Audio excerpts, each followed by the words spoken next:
And we're live. What's up, everybody? Welcome to the StormCast, the world's best podcast. We're live on YouTube and Twitter, bringing you the latest and the greatest news, stories, and updates going on around the world. I hope everyone is having a good week so far on this beautiful Friday. Before we get into today's Stormcast, I want to give a quick sound check. Yep, we sound amazing. All right, let's jump right into it. The weather's nice. The weather's turning nice, folks. Here in February, we are finally approaching spring. Spring is on its way. As you see, I have the tank top on. It's time to start whipping out the white beaters again. So excited about that. I am a spring baby. April 12th is my birthday. So gonna be turning 27 this year, folks. I'm getting up there, getting older, and yeah, getting older and wiser. So yeah, we're excited about that. Don't know what I'm gonna do yet for my birthday this year. I never really do anything too extravagant, not really a celebrate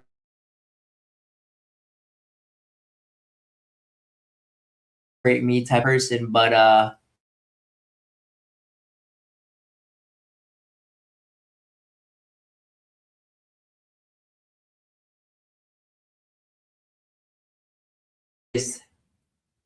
okay, we just had like a little lag there. Let me make sure everything is going smoothly still with this stream because we do it live, folks. Um, yeah, all right. So the stream lagged a little bit there, but we're back. If you haven't already checked out the latest episode of the Stormcast, episode number 48, we talked about Netanyahu's meeting with Trump. We talked about the Canada mass shooting that recently happened, and we updated you a bunch on the latest AI news. All right, so really awesome episode packed with a bunch of information. So if you haven't already checked it out, check it out after this episode. Go ahead and check it out. I think the episode is actually shadow banned because we did talk about Netanyahu and his meeting with Trump, and you know how it is here on YouTube. When you talk about anything Israel related, or Netanyahu and things like that. So yeah, guys, go check it out on the Stormy and Friends channel and everywhere else you can find podcasts.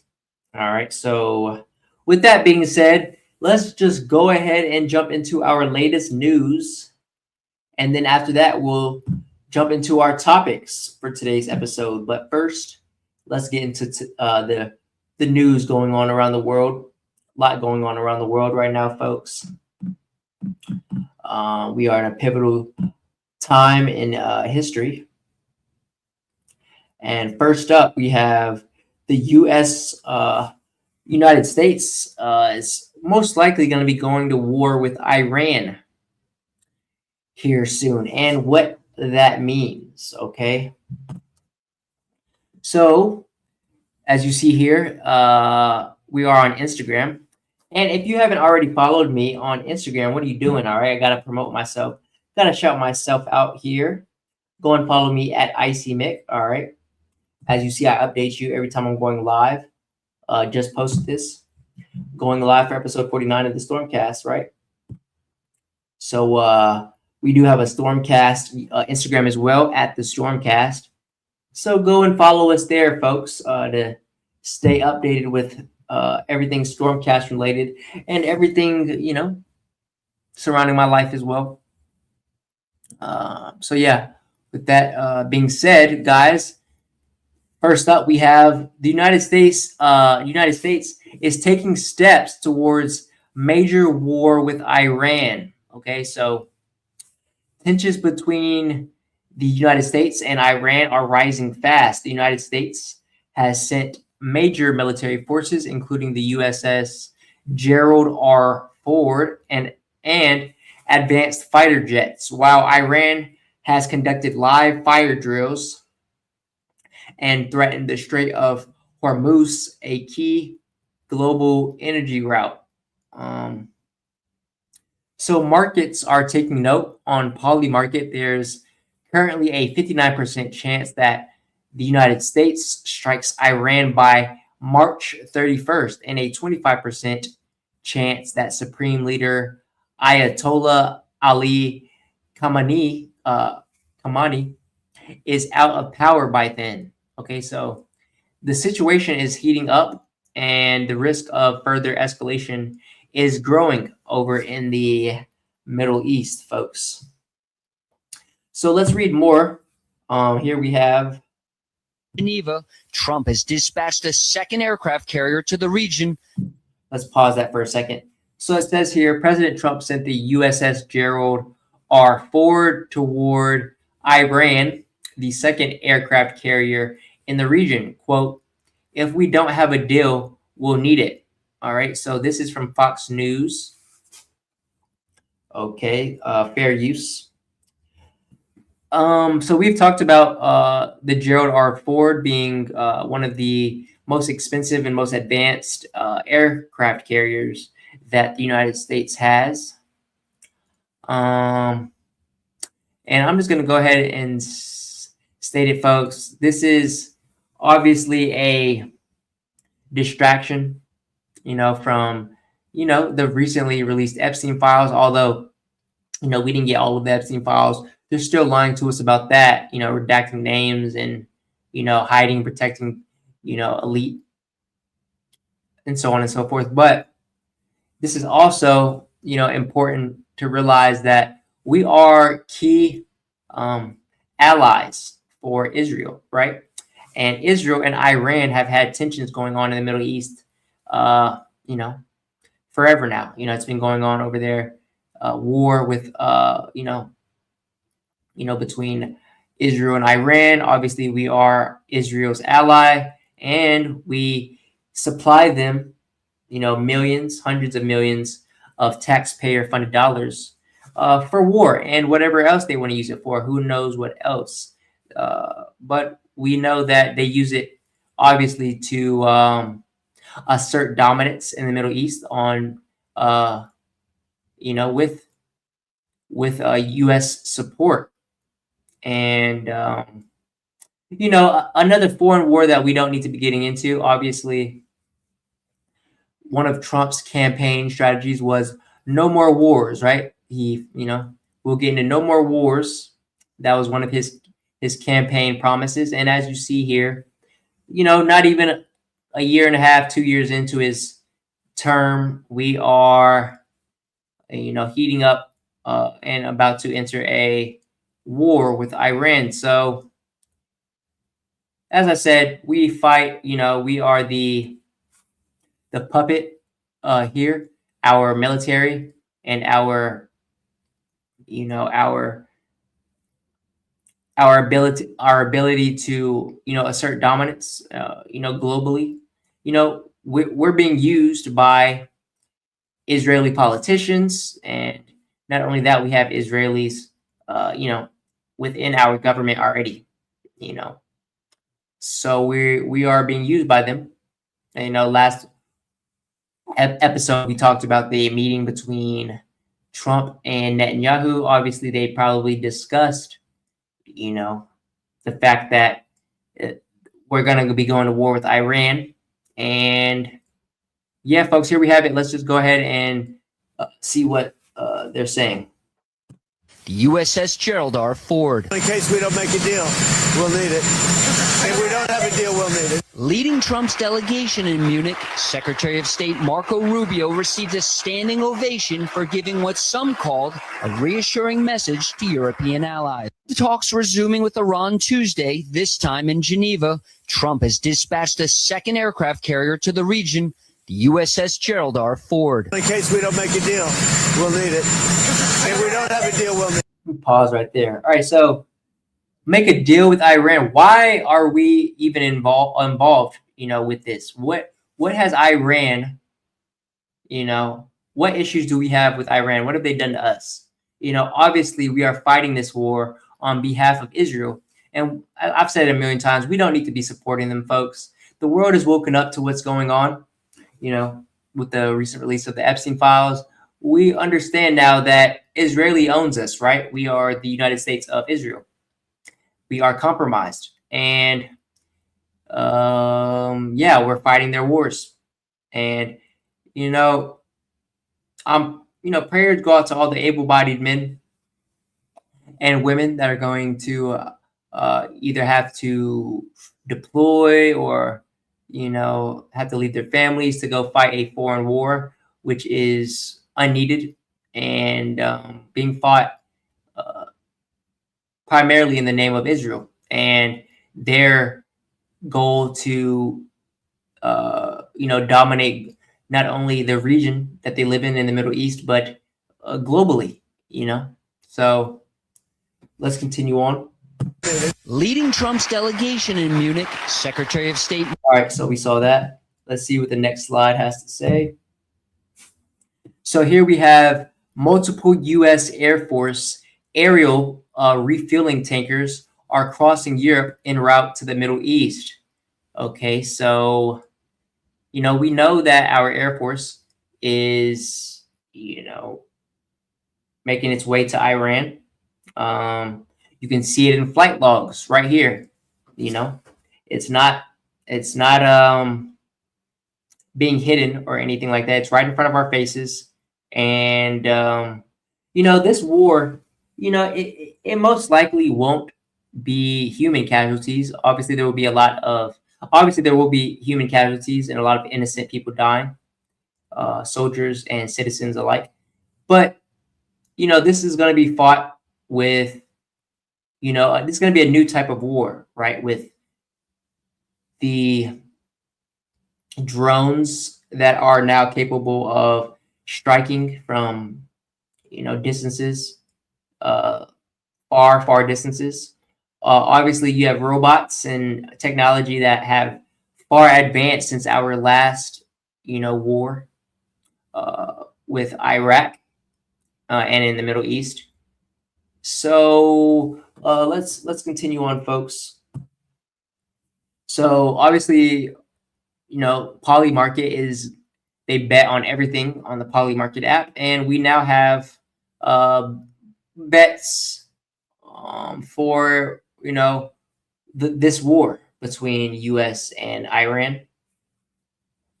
So it says here the odds of U.S. strikes on Iran just spiked to 60% on Poly Market after warnings a war could be very soon. So people obviously, believe that this war will be taking place very, very soon. And as we've seen, we have already, been moving our military overseas to fight this war, unfortunately. So here we have new satellite imagery showing Iran is rebuilding key facilities as tensions with the U.S. intensify.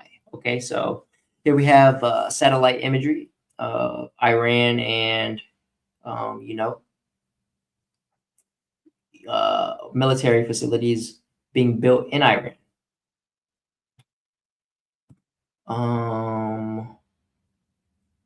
Let's see. So there is now about a 25% chance on Poly Market that Ali Khamenei is out as Iran's supreme leader by the end of March. All right. So whether the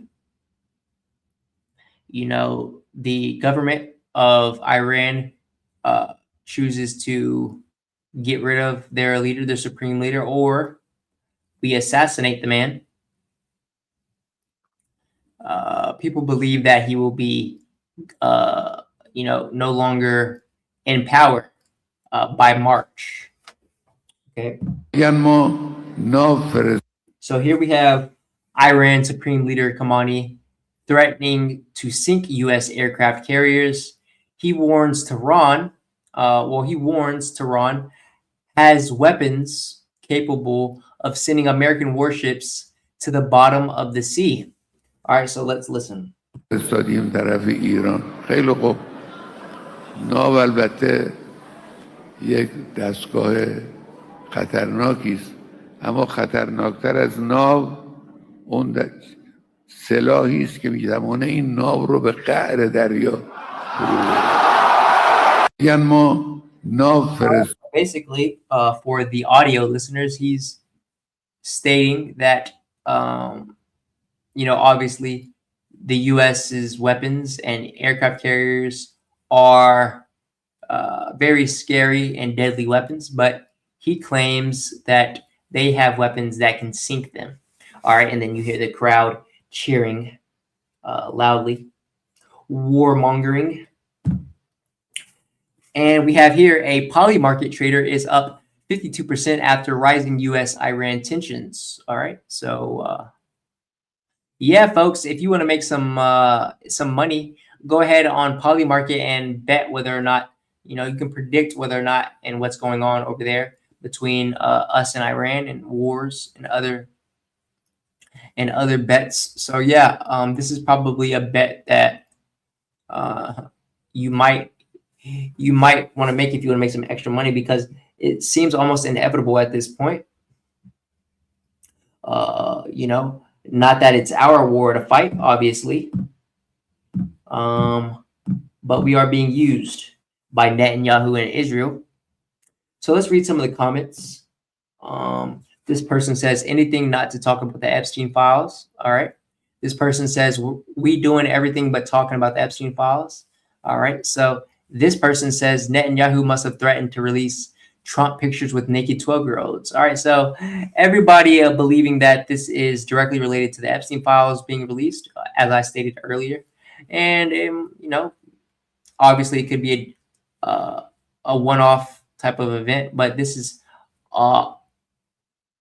obviously Trump is being, persuaded to fight this war on behalf of Israel for whatever reason, whether it's the fact that he is, that they have blackmail on him, Netanyahu, and the elite controlling this war and funding this war, have blackmail on him because he is obviously, in the Epstein files. Although you don't see him, obviously a lot of names are redacted. You don't see anything too incriminating related to PDF file type of things. But obviously, there could be some stuff out there that has been redacted that they do have over him that they are using, that they're blackmailing him with. And as he is our commander in chief, so they're using him to pretty much fight this war. All right. So we have more on this. It says here, Trump gives Iran 30 days or the U.S. unleashes their full military force. All right. So the clock is ticking. President Trump has issued a dire warning to Iran: make a deal within 30 days or face the full unleashing of U.S. military power. So a carrier strike group deployed backing up the threat.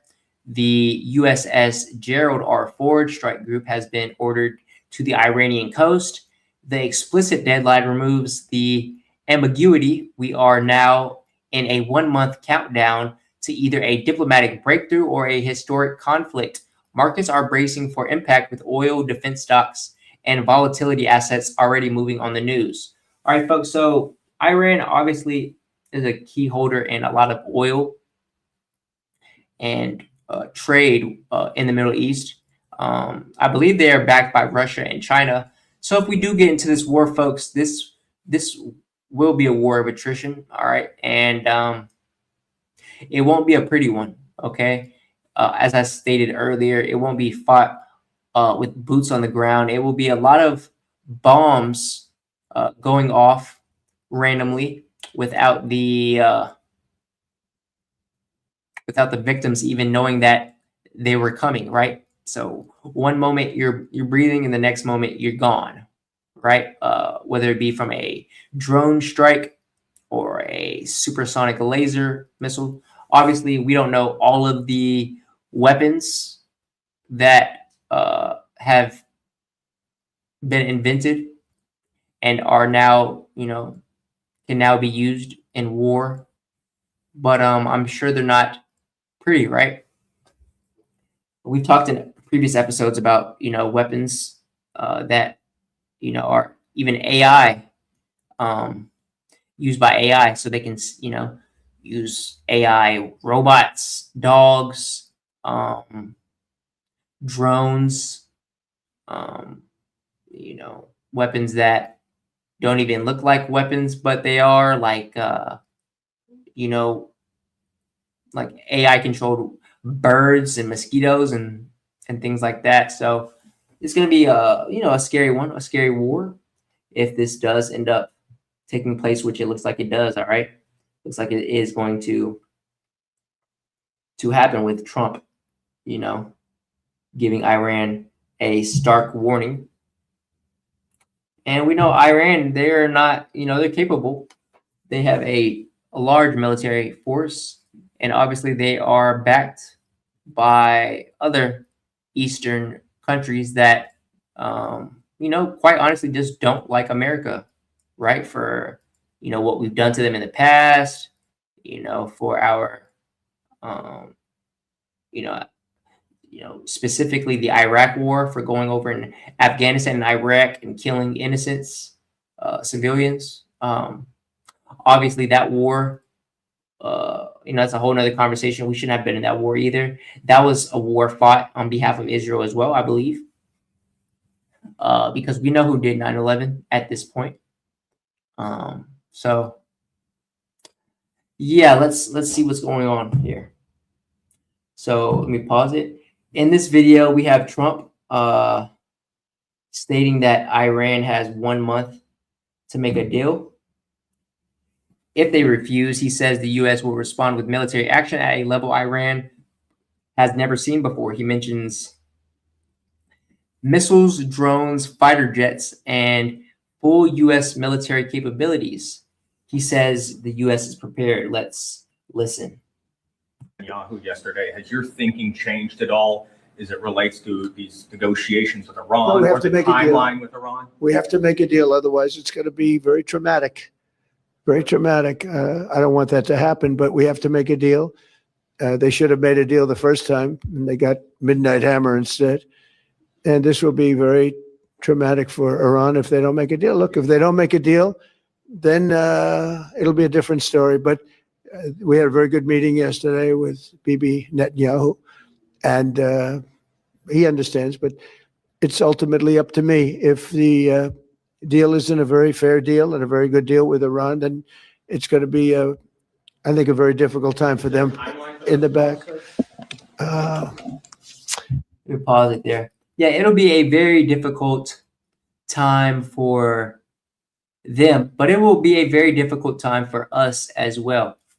We know Iran is a very difficult country to breach because they are surrounded by treacherous mountain terrains. They are in a geopolitical position that is easy for them to defend and hard for attackers to navigate through and attack and access vantage points because of their terrain.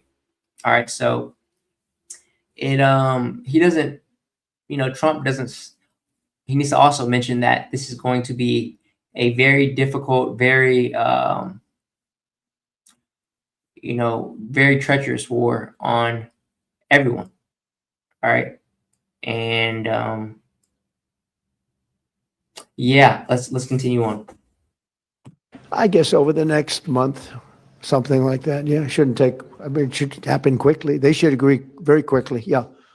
Following your meeting with Prime Minister Netanyahu, Let's continue on here. So just in, the USS Gerald R. Ford Strike Group has been ordered to move forward toward the Middle East near the Iranian coast. An aircraft carrier strike group includes dozens of fighter jets, guided missile destroyers, cruise missile systems, advanced radar, and drone warfare support. When carriers move, it's not symbolic, it's positioning. All right, folks. So we are positioning ourselves for war and to be able to deploy, fighter jets, and to be able to have vantage points to be able to shoot missiles into the country if need be. So here we have the Gerald R. Ford, the aircraft carrier, one of the most expensive aircraft carriers ever made, and most advanced as well. Guys, I have my Pops calling into the show. Let's pause this news segment for a second and see what Pops has to say. What's going on, Pops? Hey man, what you got going on? Your mom just texted me, said you're gonna need some help this afternoon. Yeah, this afternoon, the caregiver stating that she won't be able to make it until super late and won't be able to stay for long. So I just hit her up.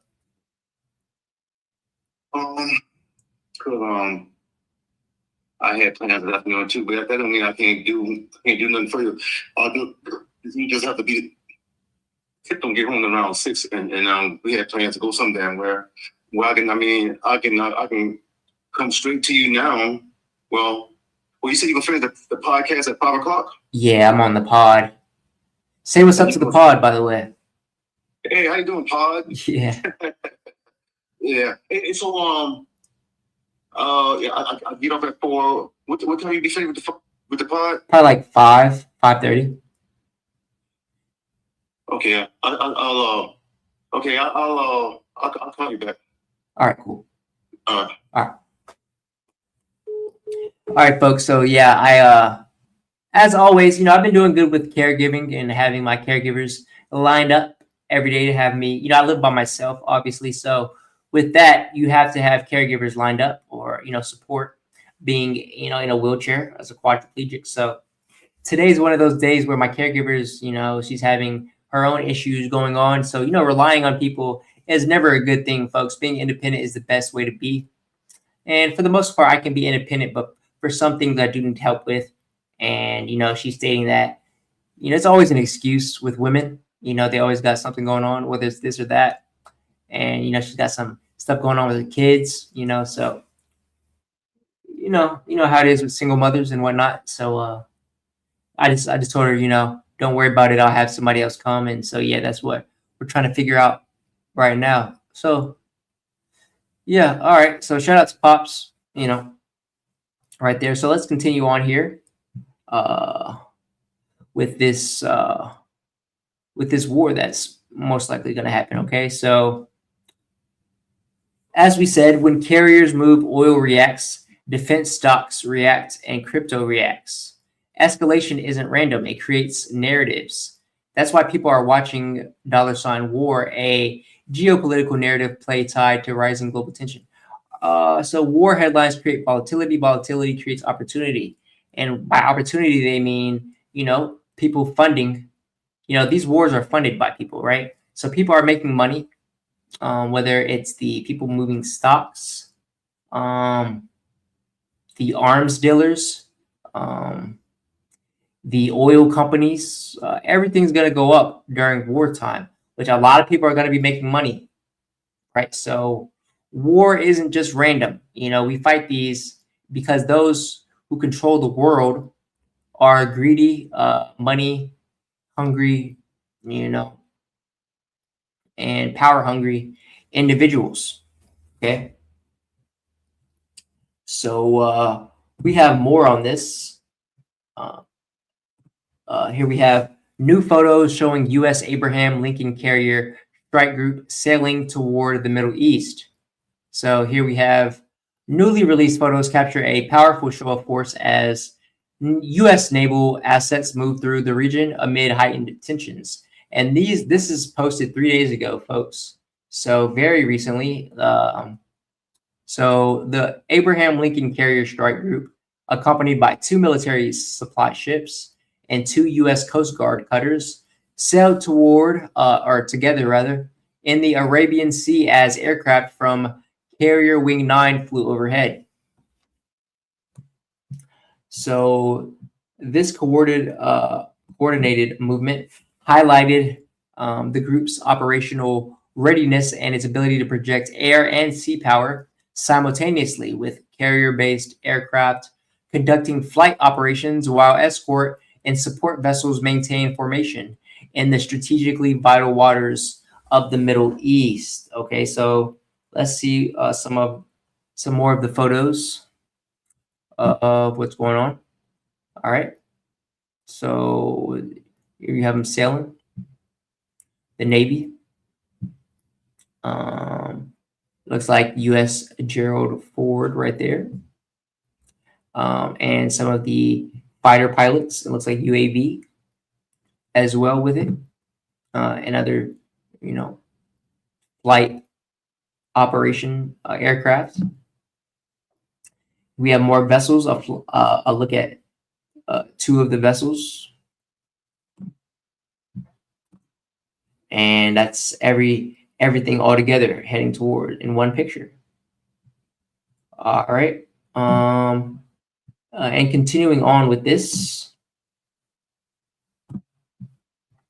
we have here 1/3 of the active U.S. Navy will be stationed near Iran shortly. Okay, so 1/3 of the active U.S. Navy will be stationed near Iran shortly. All right, so after the USS Gerald R. Ford Carrier Strike Group completes its Atlantic transit, the United States will have 2 aircraft carriers and approximately 15 destroyers, plus several submarines operating across multiple combatant commands. In total, 33 ships out of roughly 100 deployed globally are represented in the posture. Approximately 33% of the deployed U.S. Navy fleet. Collectively, these vessels have the capacity to carry 600 plus Tomahawk land attack missiles. And here's the breakdown of the combatant command of the 33 ships. All right, so that's from data collected from February 15th, and today is February 20th, folks. So it is heating up over there, and here is a data set of U.S. air and naval assets being deployed. Right, so a lot of ships and planes and aircraft. Obviously, 2 aircraft carriers, the Gerald R. Ford carrier and the Abraham Lincoln carrier. And below we have the naval assets, the naval ships, and below this we have other U.S. Navy ships being deployed, as well as all of the planes and everything that they hold on board. All right, so overall, folks, not looking good between us and Iran. And I broke down pretty much why we are fighting this war, in the name of Israel and the elite, and their tensions that they have going on. Obviously, my opinion is that we should not be involved. But that's how the world works. And when people want power, evil things take place. A lot of corruption going on in our government and other governments alike. And so this is what we've been led to, folks. So prayers out to the Middle East and all of the soldiers and civilians that will be affected by this unfortunate war that is set to take place. Okay, so let's move on to our next piece of news for today. We have a Rhode Island ice rink shooting took place recently. And here's what you should know. Okay, so here we have a article from AP News, fair use. This article titled scroll back up. This article titled "Shooter Killed Ex-Wife and a Son in Rhode Island Ice Rink Attack," police state. Okay, so let's see. We have some pictures here of the event. And folks, before you ask, was the attacker transgender? You already know the answer to that, right? It was a transformer, apparently, who took out this shooting, who is responsible for this. Okay, so here we have a person opened fire Monday during a youth hockey game at an ice rink in Rhode Island, killing his ex-wife and son.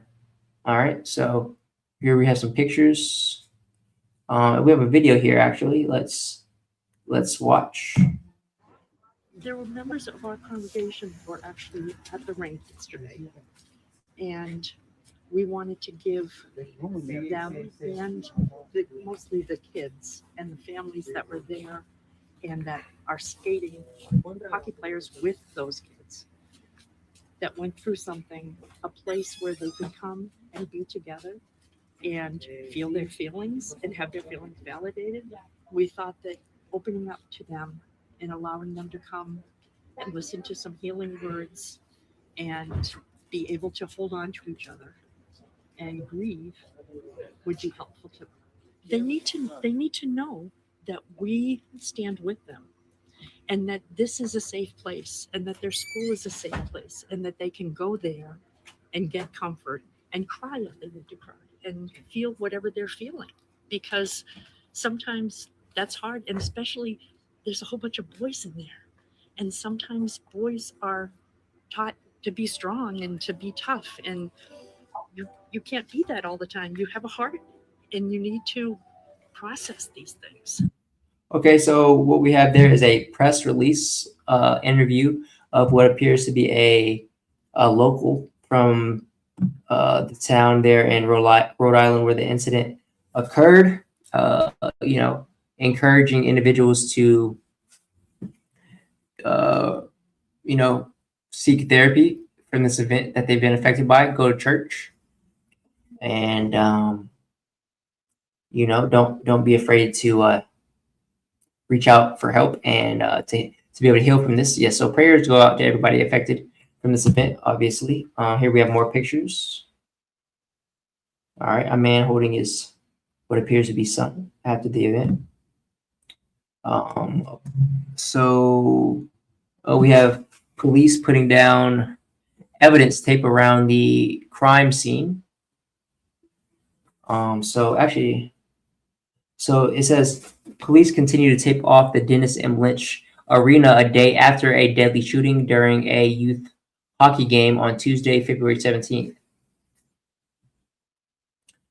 Next, we have a woman reacting to the Lynch area, near the Lynch area, rather, in Pawtucket, Rhode Island, after the shooting at the ice rink. All right, next we have police and ATF agents stand near the Lynch Arena in Pawtucket, Rhode Island, after a shooting at the ice rink.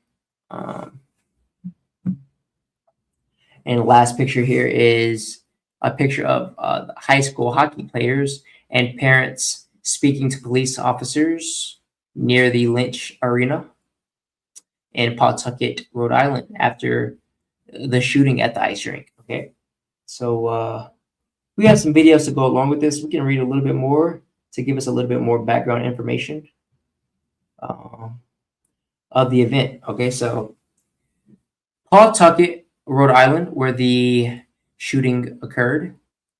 The person who opened fire Monday during a youth hockey game at a Rhode Island ice rink was specifically targeting family members, killing an ex-wife and son, as many fans dived for cover while a handful rushed the shooter to stop the attack, authorities state. Pawtucket Chief of Police Tina Goncalves said the shooter's ex-wife Rhonda Dorgan, and adult son Aiden Dorgan were killed and 3 others were injured. Rhonda Dorgan's parents, Linda and Gerald Dorgan, and a family friend, Thomas Garuso, all of whom remained in critical condition Tuesday afternoon, Gonzalez says. Police identified the shooter as 56-year-old Robert Dorgan, who died from an apparent self-afflicted gunshot wound. Okay, so the shooter kills himself. Dorgan also went by the names Roberta Esposito and Roberta Dorgano, authorities said. So we have a transgender, gender fluid, whatever they want to call it, person here. Gonzalez said there was no indication there would be violence at the ice rink in Pawtucket on Monday afternoon, adding the Dorgan had been to many hockey games to watch family members play before without an incident. Okay. So, folks, it's being a dead horse at this point to bring up the fact that people who are transgender have mental health issues, and they should, not be able to access weaponry. And if they are transgender, or we should be keeping them surveilled, right? Because these occurrences seem to be happening way too often in that community. All right, so we have a video here going along with this news piece. All right. A shooting at a Rhode Island hockey game left 2 dead and 3 wounded after a trans father of a student fired at his family before taking his own life. Who was the trans father? 56-year-old Robert Dorgan. All right, so here you have the shooter, a man who, other than the dress and the large breasts and the long hair, obviously, would appear to be a masculine male, right? With tattoos. Apparently, I read, I didn't read too much into it, but I did see an article stating that he had a Nazi emblem tatted on his arm, which is, whatever. But it's kind of like, this guy was all over the place, right? Definitely a mental illness going on here. And whether this is, a larger question is whether they're trying to push a agenda that is, trying to take our guns from us, the conspiracies can go on, but, it just, transgenders are not a huge percentage of the population, but as of recently, they seem to be doing majority of the mass shootings around the world. All right, so let's continue on.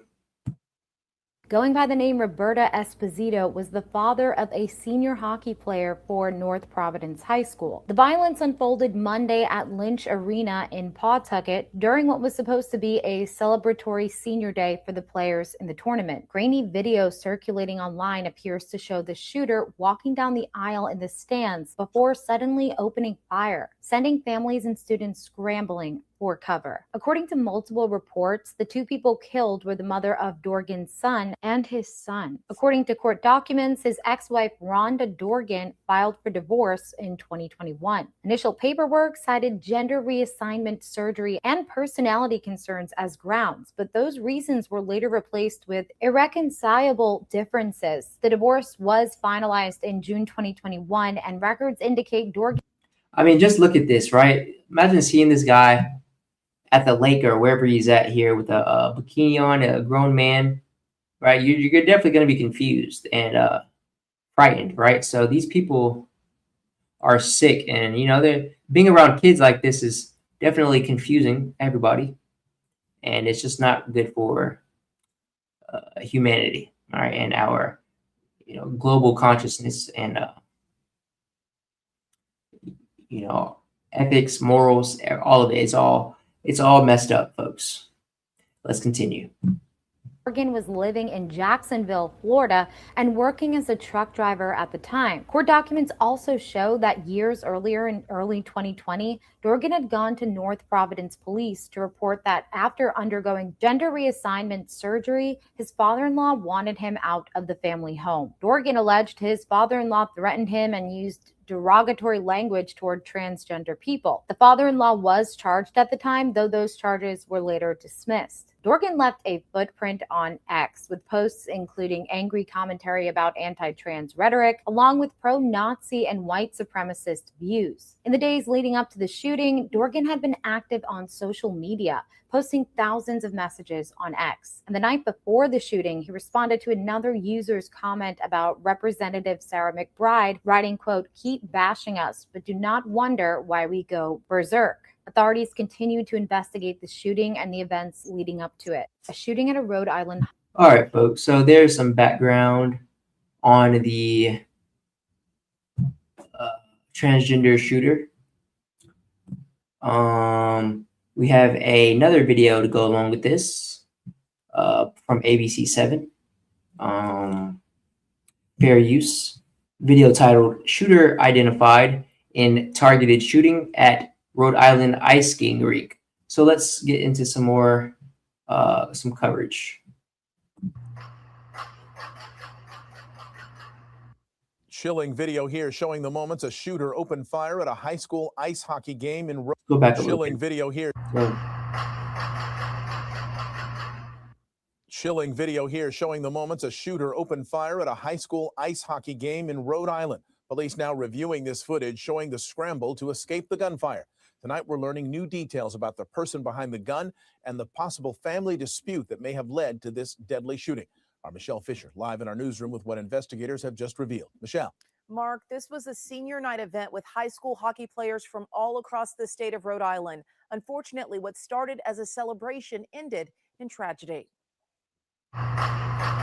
Gunfire erupting at an ice rink in Pawtucket, Rhode Island. This video capturing the frantic moments as high school hockey players skate to safety, racing to escape the bullets. It was like pop, pop, and I thought it was balloons, but it just kept going, and it was actually gunshots. And after the gunshots, me and my teammates ran right to the locker room, and we just bunkered up. It happened around 2:30 Monday afternoon. Local and state law enforcement rushing to the Dennis Lynch Arena, about 5 miles outside of Providence. We have one shooter down. At the location, we have 5 injured. The suspect entered the arena to watch the hockey game of a family member, and unfortunately, during that time, a shooting occurred. This was a targeted event. It looked like it was a family dispute, and there was one individual that was a family friend. 2 people were killed. 3 others were critically injured and are now fighting for their lives. Police tonight praising a bystander who intervened. A good Samaritan stepped in and interjected in this scene, and that's probably what led to a swift end of this tragic event. Police retrieved multiple firearms at the scene. The suspected shooter, who has now been identified, dying from a self-inflicted gunshot wound. We have identified the person, the suspect, by a birth name. The birth name was Robert Dorgan. We have also learned that the person does go by the name of Roberta, also uses a last name of Esposito. The shooter, police say, had no prior interactions with them. A motive still unclear. This woman says the shooter was her father. What was the reasoning? Was there a family argument? He has mental health issues. He's just very sick. If you have a loved one who you think is sick, trust your gut.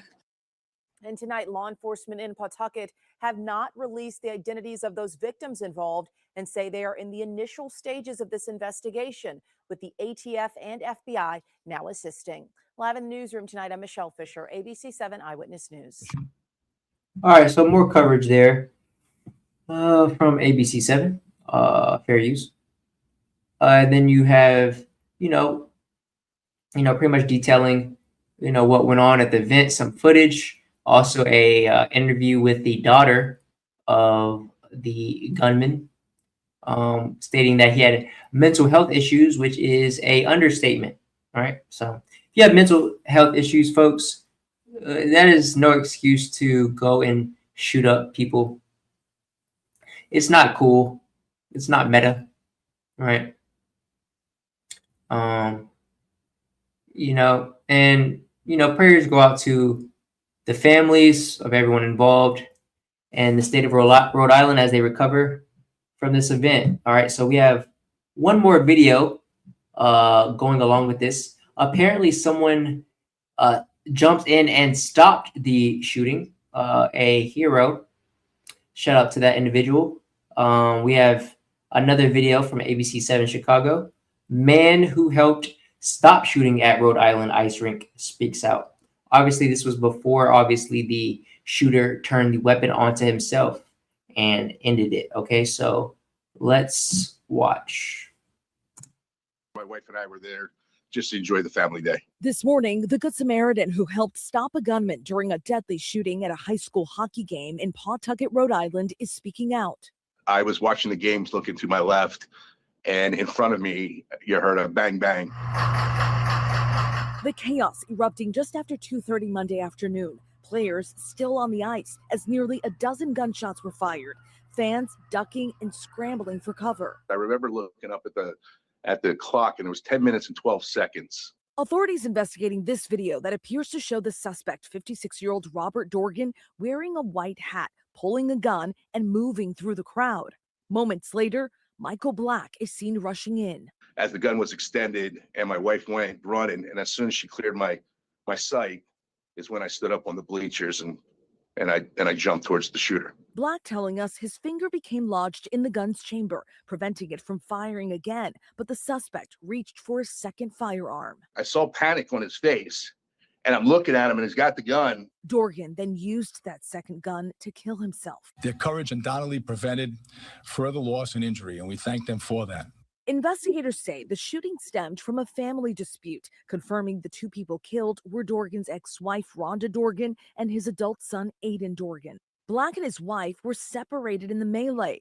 She had some choice words for him when they were reunited. It was a typical wife's response that, honey, I'm very proud of you for what you did, but I'm also pissed off at you. It was my wife's loving response. But it was a great hug. Stephanie Ramos, ABC News. Wow. Shout out to that man right there, guys. A hero. You know, not all heroes wear capes. You know, he obviously put himself in danger by going after and, you know, apprehending the shooter there.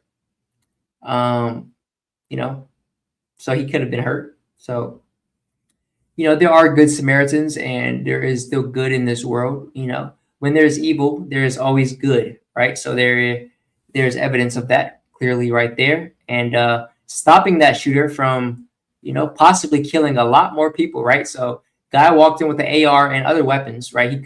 He only, you know, obviously not good, but he luckily only killed 2 people when there could have been a mass casualty event that occurred there. So shout out to that man, a hero. All right. So that is all for our news for today's episode, folks. Let's jump into some of the topics for today's episode. Okay. So our first topic up, we've got human records that will probably never be broken again. All right. So some records stay untouched because the cost of beating them becomes too high, right? It requires too much training, discipline, focus, you know, ingenuity. But Tsar Bomba yielded roughly 50 megatons, and it remains the largest nuclear detonation ever conducted. After that, the constant stopped being engineering and became politics, legitimacy, and the risk of making the planet pay the bill. The rarest dominance is setting a number so extreme that future progress chooses a different game. All right, so let's look into some of the human records that will probably never be broken again. First, we have the heaviest weight ever lifted by a human. Paul Anderson lifted 6,270 pounds in a backlift. All right. So more than 3 tons. Wow. So that's impressive.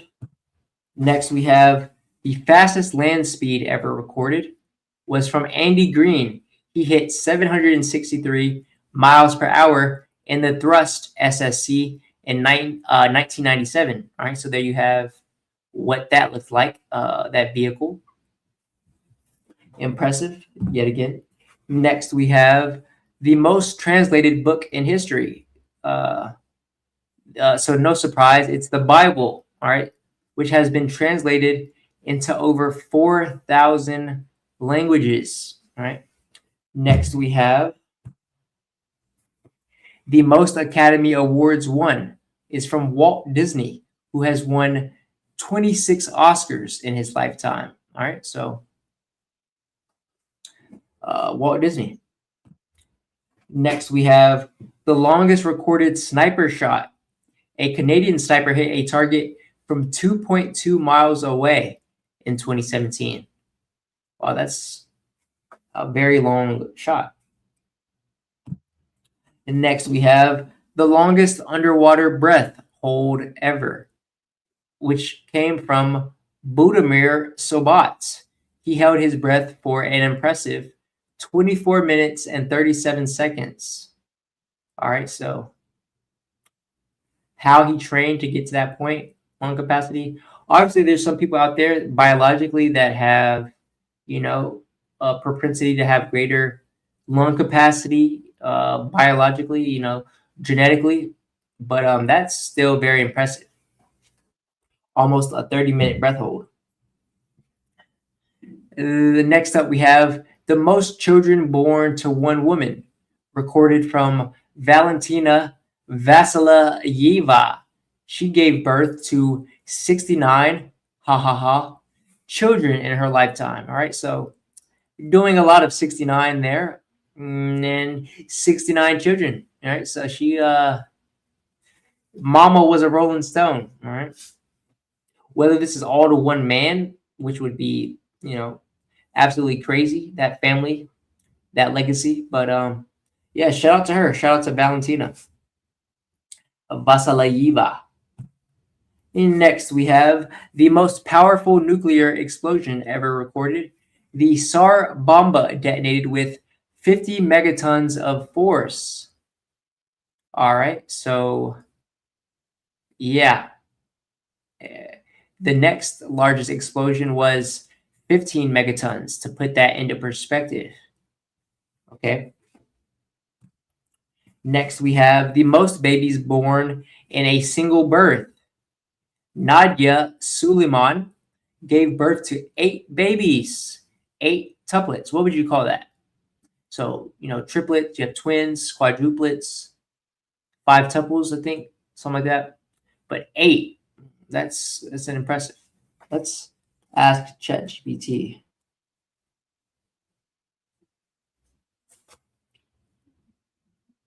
So if giving birth to 3 children is triplets, what would 8 babies being born be called? Oh, great question. When 8 babies are born at once, that's called an octuplet birth. Octuplet. So each number of multiples has its own term. I should have known that. Right. So she gave birth to octuplets. All right. So shout out to Nadia Suleiman. And wow, imagine being one of these, all 7 of your siblings being like you. It's incredible. And so that is the amazing human records, the human records that will never be broken. So very amazing. Some of those records there, all of them really. And with that being said, coming up next for our next topic of today's episode, we've got the smartest, strongest, and fastest animals on Earth. So let's start with the most intelligent creatures on Earth after humans. All right, so let's explore the most intelligent creatures after humans and learn how animals like chimpanzees, dolphins, octopuses, and crows display advanced thinking skills in the wild and captivity. All right, so first we have chimpanzees. Chimpanzees can use tools, solve complex puzzles, plan ahead, and even learn basic sign language to communicate. All right, so chimps. Next, we have dolphins. Dolphins recognize themselves and mirrors, understand symbols, and use teamwork and strategy to hunt. Dolphins being one of my favorite animals ever. I've always loved dolphins. When I was younger, I used to laugh like a dolphin. It was a really funny laugh. I wish I still laugh like that, right? Because when I used to laugh like that, everyone else used to laugh, right? So, but yeah, shout out to the dolphins out there. Next on our list is octopus or octopi. So octopuses can open jars, escape locked tanks, solve mazes, and show problem-solving skills without a central brain. Very impressive. Very intelligent animal. Next, we have elephants. Elephants display empathy, self-awareness, long-term memory, and even mourn their dead. All right, so elephants, beautiful animal, very majestic animal. Next on our list is crows. Crows can recognize human faces, use tools, plan for the future, and solve multi-step problems. All right, I heard that crows, if they don't like a human, they'll remember that face, and yeah, they'll remember faces. So it proven to be true there. Next on our list is parrots. Some parrots can understand numbers, shapes, and words, and communicate meaningfully with humans. All right, so yeah, parrots, pretty impressive animal. You can teach parrots, words and how to speak and say certain things too. So it's always funny to watch. Next on our list is dogs, to no surprise. Dogs can understand hundreds of words, read human emotions, and adapt their behavior intelligently. Man's best friend and single women's best friend, right? So shout out to the dogs. And next on our list is orcas. Orcas show advanced social intelligence, unique cultures, hunting strategies, and long-term family bonds. All right, so orcas, other known as killer whales. And that is, alas, that would be the last. So those are the most intelligent and smartest animals on Earth.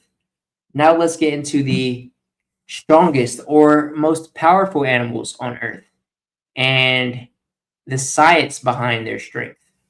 All right, so let's discover how the most powerful animals on Earth achieve incredible strength through unique muscle structures, bite mechanics, and size advantages that science explains across land, sea, and sky.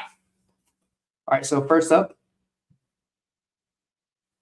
we have the African elephant, the strongest land animal on Earth. African elephants can lift over 700 pounds with their trunks and push objects weighing several tons using massive muscle power. All right. Next, we have the gorilla, or the strongest primate on Earth. Gorillas can lift up to 1,800 pounds due to extremely dense muscle fibers and powerful skeletal leverage. All right, so one animal you don't want to get into a fist fight with, right? Remember, we had recently the viral post of 100 men versus a gorilla. Well, 100 men might, outsmart or, tire out a gorilla, but make the battle 3 gorilla versus 100 men, and the advantage goes to the gorillas, I believe, right? Also, primates are known to not be able to control their strength a lot of times when they, do things like swing and, run and other things like that. Next on our list is the grizzly bear, the ultimate land powerhouse. Grizzly bears can flip 700-pound rocks and deliver swipes strong enough to break bones instantly. All right, the grizzly bear. Next, we have the Siberian tiger, also one of my favorite animals. when I was younger, I used to watch a lot of Animal Planet, and I watched this one documentary on Siberian tigers once, and it just made me fall in love with Siberian tigers, right? Such a unique, explosive, smart animal. So Siberian tigers are the dragging strength champion on Earth. Siberian tigers can drag prey weighing over 1,000 pounds for long distances using explosive limb power. All right. Next, we have the saltwater crocodile having the strongest bite ever recorded. Saltwater crocodiles have the most powerful bite force recorded at over 3,700 pounds per square inch. All right, so an animal that you don't want to get caught up getting bit by, right? But if you do ever get bit by a crocodile, I was told to go for the eyes, right? Jab the eyes or poke the eyes or whatever. That way they'll release you. So FYI there, if you ever get into a entanglement with a crocodile.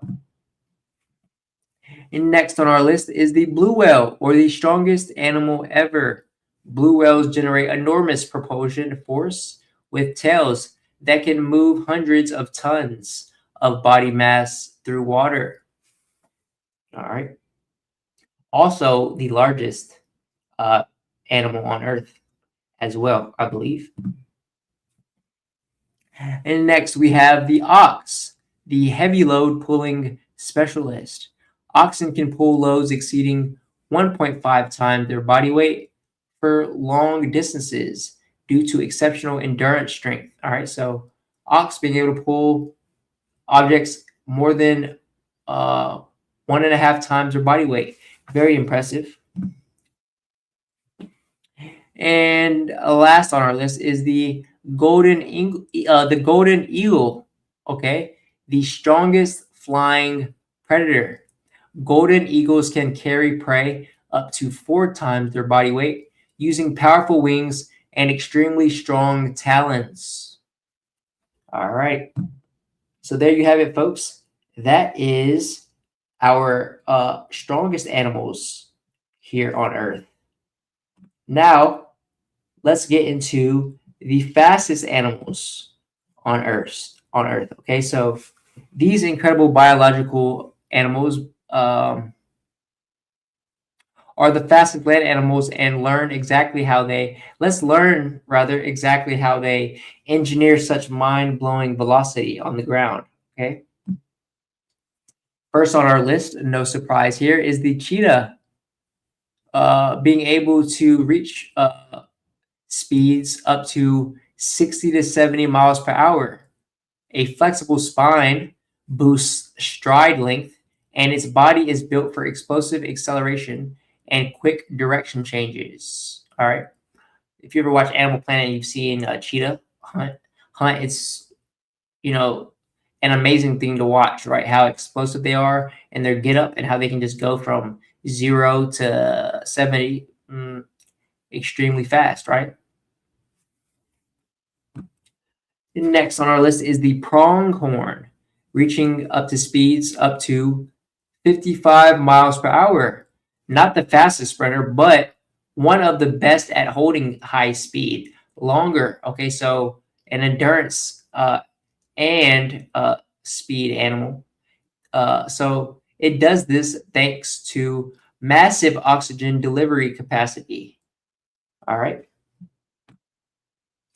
Next on our list is the springbok, reaching speeds up to 55 miles per hour. It has a light body, springy tendons, and sharp agility, which help it hit high speeds in bursts and escape with sudden turns. All right, the springbok.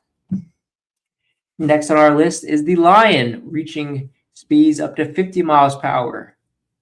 Pure power sprinting, but only for seconds, because heavy muscles and heat build up, drain energy fast. Okay, so it's very explosive, can reach high speeds very quickly, but can't hold these speeds, right? So low stamina, unlike the springbok. All right. So what's the real secret to speed? Top speed comes from stride length, spine flexibility, fast twitch muscles, traction, and oxygen supply, not strong legs alone. All right, folks. So that is our smartest, strongest, and most powerful and fastest animals that we have on Earth. Let me know in the comments what you found most impressive of those animals, which you found most interesting. And for our next topic for today's episode, folks, let's move on to the worst jobs in history. Okay, we've talked about in the past, jobs that no longer exist, jobs that are being priced out, jobs that won't be here by 2050. And so here we have the worst jobs in history. Okay, so these jobs weren't low status, just low status, right? They were essential roles that kept royal courts functioning, cities standing, and wars moving forward at the cost of the people doing them. Many were filthy, dangerous, or humiliating by design, right? And survival often depended more on tolerance than skill. All right, so there used to be a show. I don't know if it runs anymore. It was on the Discovery Channel. I think it's called Worst Jobs, something like that, right? Let's ask ChatGPT what that name was, because I used to watch that show religiously. What was that Discovery Channel show where it showed the worst jobs? You're thinking of Dirty Jobs. It was Dirty hosted by Jobs, Mike Rowe, and it showcased all hosted these by Mike grim, Rowe. messy, often underappreciated. Yeah, I used to love that show. It showcased all those grim, messy, unappreciated jobs that, the average 9-to-5 worker had to work. Really interesting. So first on our list of the worst jobs in history, we have the groom of the stool, which helped royalty use the toilet and disposed of their waste. Eventually became a position of high trust. All right. Next, we have the whipping boy. He took punishments for princes or children of royalty. Right? So imagine being royalty, right? Like, what type of lesson do you learn as a kid having someone else take your punishment? Odd job, very odd job. Terrible job to have as well, right? Taking punishment for some snotty little kid. Couldn't be me. All right. Next, we have the tosher. The tosher dug through sewers in search of anything valuable that had been lost. Okay. The tosher. Next, we have the wool fuller. The wool fuller worked in extremely unsanitary conditions, stumping raw wool in vats of urine. All right. The wool fuller. Next, we have the plague bearer. The plague bearer collected plague-infected bodies of the deceased during the Great Plague of London. All right. Terrible job to have. Next, we have lime burners. Lime burners worked in intense heat to make quicklime for construction, often caused severe burns and lung damage. All right. Lime burners. And next on our list is the petardier. The petardier was a military engineer tasked with placing explosives on fortified gates or walls, often died due to premature explosions. All right, the petardier. And next we have nightmen. Nightmen emptied human waste from cesspits and privies before modern sewage systems, faced deadly methane gas exposure, and risk of falling into waste pits. Ew. Not a good job to have. And there you have, folks. Those are the worst jobs in history. Now you know. All right. Let's scroll down some and let's see what these comments are talking about. I know these comments are funny. This person says, suddenly love my job. Yeah, I know, right? These would definitely make you appreciate your job. And next we have the whipping. This comment says, The whipping boy was a coveted job, especially with royalty. It could lead to advancement in your career. All right. This person says, this is so sad. All right, folks. So there you have it. The worst jobs in history. All right. So let's get into our next one. This one's pretty interesting. We've got things that will be gone in our lifetime, right? Things that will be gone in our lifetime. Let's just jump straight. Well, let's read a little bit first. Let's see what they say. So, the world you grew up in is quietly disappearing right in front of you. Things that feel permanent today are already on borrowed time, and future generations will only hear about them as stories from the past. What feels normal now will soon sound impossible, outdated, or unreal. All right, so these are going to be things that you know now that will be gone before you die, right? So bananas will go extinct within 20 years from Panama disease, fungus spreading globally. The Cavendish banana we eat is genetically identical and has no resistance, all right? So enjoy bananas while you can, folks, because they will be wiped out due to disease. Next on our list is owning your own car will become obsolete as autonomous ride sharing becomes standard. Cities will ban private vehicle ownership due to traffic and pollution. And we'll see about that, right? Because there's nothing like driving your own car and having that independence, right? I don't think people my generation that grew up driving will forfeit their cars. Perhaps the next generation will, be so used to Uber and ride sharing and things like that that they won't even be, it won't even be worth it to get your own car and learn how to drive and things like that. And eventually, I guess technology will come out that makes it pointless to drive, right? Self-driving autonomous vehicles. But either way, next on our list, we have privacy will completely cease to exist with facial recognition and AI surveillance everywhere. Every moment, purchase, and conversation will be tracked and recorded permanently. All right, so very scary. We talked all about it in AI and the loss of privacy, and we discussed it ad nauseum. But yeah, they believe that privacy will completely cease to exist here soon, even before you die. And next on our list of things that will be gone in your lifetime is coffee will become a luxury only the wealthy can afford due to climate change destroying coffee growing regions. So yeah, most coffee plants will die from extreme heat. All right, so enjoy coffee while you can, folks. Personally, I am not a coffee drinker. Coffee makes me piss and shit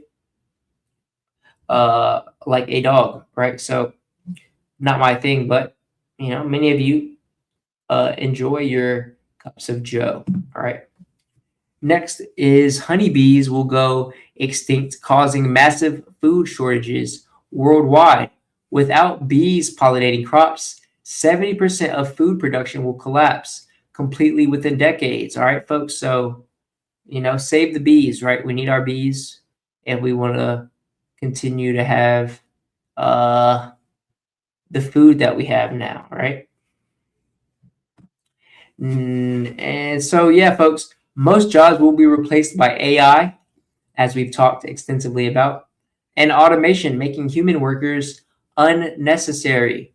Truck drivers, cashiers, accountants, lawyers will all be obsolete professions, folks. So if you are currently, either a truck driver, cashier, accountant, or a lawyer, or thinking about becoming one of these professions, perhaps it's time to start learning another skill, right? Or start looking into something else. So yeah, shout out to everybody who joined today's episode, the live chat. Here we have CapQuest says, "What up, gang? What up, gang? How you doing today?" All right. And yeah, folks, with that being said, and that is our episode for today. All right. As always, the StormCast is everywhere you find podcasts. So subscribe on YouTube, drop a 5-star review on Spotify, and follow us on Twitter, Instagram, and Rumble. All right. Your support on Patreon also helps us to keep going strong. All links are down in the description of this video. I just want to thank everyone who is either in the live chat now or is watching the live replay. Thank you for tuning in to today's episode. We do have featured guests in the upcoming episodes. So make sure you hit those post notifications on to get notified every time I do go live for the StormCast. All right. And as always, if you want to support the show and want to see me continue dropping content, and you support and like what I'm doing, and want to see me continue, you can support in the Patreon for just $5 a month. There's a bunch of other perks and benefits you get with that: behind the scenes footage, videos, live streams, extra live streams that I don't go live with on YouTube or any other platform, just on Patreon. And yeah, that's just an easy way right there. You can support what I'm doing, folks. And let me know what you thought of today's episodes. What you want me to touch on in future episodes. What you thought of today's topics. Were they good or bad? Did they make you happy or sad? Let me know. And as always, I want to leave you with some quotes. All right, so here's our quotes of the day. These are all from the Stoics meditations. All right, so the first one is, what we do for ourselves dies with us. What we do for others lives beyond us. Okay, and what this means is that comfort and pleasure and ego and they all end when we end. Okay, so what we build for people, family, and our purpose becomes our legacy, and that's what lives forever. All right. And the next one is, you will remain the same until the pain of remaining the same is greater than the pain of change. This reminds us that you don't grow from motivation or being motivated. You grow from pressure, because only when staying weak or stuck in life hurts more than improving do we finally move and decide to take action. All right. And the last quote I want to leave you with for today's episode is, 20 minutes of doing something is more valuable than 20 hours of thinking about doing something. This shows that action is the separator between dreamers and builders, because nothing changes in the mind alone. Everything we have here, everything that's been created, everything you see around you was because someone chose to take action on their thoughts, you know. So these three quotes carry one message, right? Together they teach us that pain is the spark, action is the engine, and service is the destination, right? We suffer enough to wake up. We move instead of overthink, and we build something that outlives us. All right. So there you have it, folks. That is episode 49. Be sure to tune into episode 50 next week. Same time on Friday, more than likely Friday at around 3 o'clock. And just like that, folks, I love you so much. Stay blessed, stay beautiful, and I'll see you in the next episode. Bye, everybody.